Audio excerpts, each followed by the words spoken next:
So I started watching this video here, and before long, the people in it started saying things that I found iffy. So I thought maybe it would make a good video for me to, instead of just watching it and keeping my comments to myself, maybe it would be a good video to watch it and pause and then say my comments. And welcome back, YouTube, to another episode of the Wizard Factory podcast. Tonight's episode, we will be beginning a three-part series on the introduction to the Elder Futhark version of the runes from Norse traditional spirituality. Okay, so he said Norse. That's kind of an unnuanced thing to say because Norse typically refers to North Germanic speakers, and Elder Futhark was used by Germanic people widely, so it's like needlessly narrow. It would be kind of like, I don't know, referring to Greek letters as being like Athenian letters. It's not quite that bad, but it's kind of like that. Go ahead and let you, Brian, go ahead and sort of set the stage. Cool, thank you very much. Well, first off, I think there's a few misconceptions about the runes that we need to address. The first being, obviously, is that much of academia and even modern neo-pagans and heathens believe that the runes are, one, just a form of writing, and that, two, that came from whenever, the Greeks, the Romans, they all brought their influence up into the northern Germanic territories. There's quite a bit of evidence showing why that isn't true.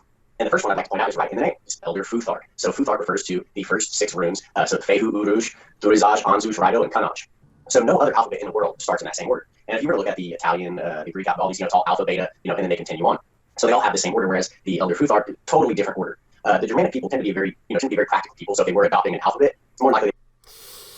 The Germanic people tend to be practical. That's kind of a weird thing to say. Are you going to say the Italic people tend to be lazy? I mean, like, were they practical 2,000 years ago? What would that even mean, and how would you prove it? It's just kind of a meaningless statement.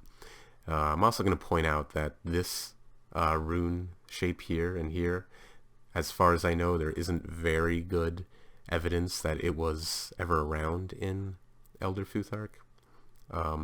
I asked about it on the internet, and someone pointed out one artifact that might have it from Elder Futhark, but it's kind of hard to say. Would have kept that same order. There's really no need to rearrange it. So we can understand that obviously these are something that came from a lot further back in history than obviously just when the Romans came. But it's also kind of built on this assumption that there's no reason to suppose that it was the Romans who the Germanic people got writing from. The theory, as far as I know, only states, like the accepted theory, is only that the runes somehow came from Greek letters. As far as I know, there's no like hardcore consensus on exactly how they got to the Germanic peoples. So talking about the Romans, it's kind of a straw man. The Germanic tribes were just these barbarians that there's no way they could have come up with, symbolism and things like that on their own without their Roman conquerors. So that's another kind of assumption that has been put out there in history to make our ancestors seem like they were just these dumb barbarians, which, if you actually look at history and some of the things that they've done, we can see that that's just utter bullshit. That's pretty silly because history also tells us that the Romans didn't come up with letters on their own, and that they got them from the Greeks, and that the Greeks got letters from the Phoenicians, and that the Phoenicians may have developed letters from inspiration from the Egyptians. And also if you look at the Koreans, so the Koreans have letters, but the Koreans made up their alphabet based on Chinese logograms. So I can't think of a single example where the mainstream consensus is that a single people came up with an alphabet on their own. So this idea that this is like some kind of insult to the Germanic people, that they didn't invent an alphabet all by themselves, like that's pretty silly, because if so, then that's an insult to everyone on Earth. Right. And then another thing that I want to hit on here is the writings of Tacitus. If you know, Tacitus is, he's a Roman historian. So anything that he's written, about history written by victors, you do want to read his work with a grain of salt and keep in mind that he was a Roman trying to make these lands look like they were good for conquest and things like this. But one of the things that Tacitus writes about is how the men of the tribe were constantly practicing divination. And they would take the bough off, stick off of a fruit tree, and they would carve they would carve symbols into them, and then they would cast them and then divine based off of how those fell. And he never actually specifically calls them runes, but when you actually start looking at how to operate and work with the runes, we can really, kind of see this is obviously what he was talking about. So how can you obviously see that? Like, you can't just say that it is known, I read it myself, that Tacitus did mention that symbols were written on bits of wood, but you can't just say, well, they were obviously runes. Like, no, you have to explain why they were obviously runes. Because I can say they were obviously Chinese characters, what does that, like, that doesn't amount to anything. That's just me making a baseless assertion. So I want to see this guy over here tell me why we should think they were runes. And, pouring into symbols that are associated with those sounds and their meanings altogether. So, like Brian said, the language that we use is partially based on the Latin and Greek, which is the alphabet, the alphabet, and there's a lot of continuity with the way that alphabet is structured. But this system that we're introducing here, the runes, is very different in that.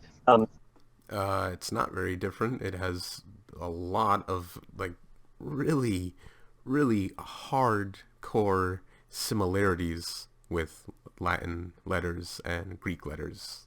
And that's why people think it came from Latin and Greek, or from Greek at least, maybe not necessarily Latin.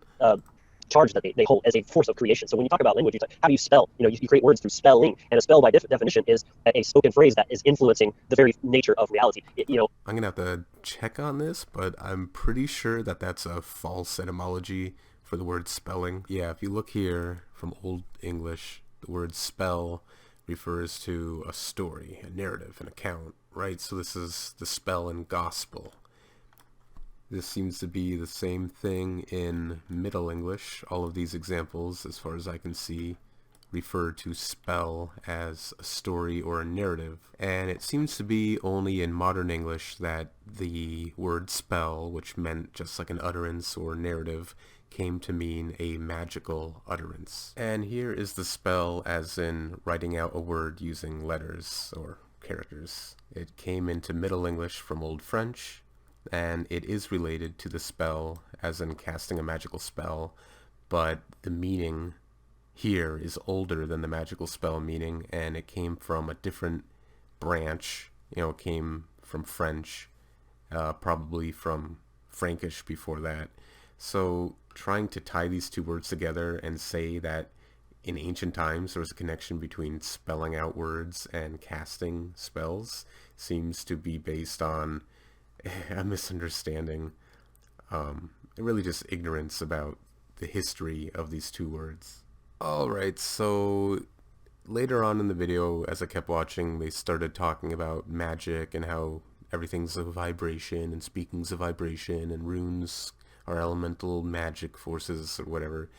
So since they kind of lowered themselves to a level where they're not just like saying unscholarly, unsubstantiated things, they're actually just saying like actually insane things, I don't think this video has much of a point anymore, because it would just be me sitting there scratching my head at them saying insane things. So I'm going to end the video.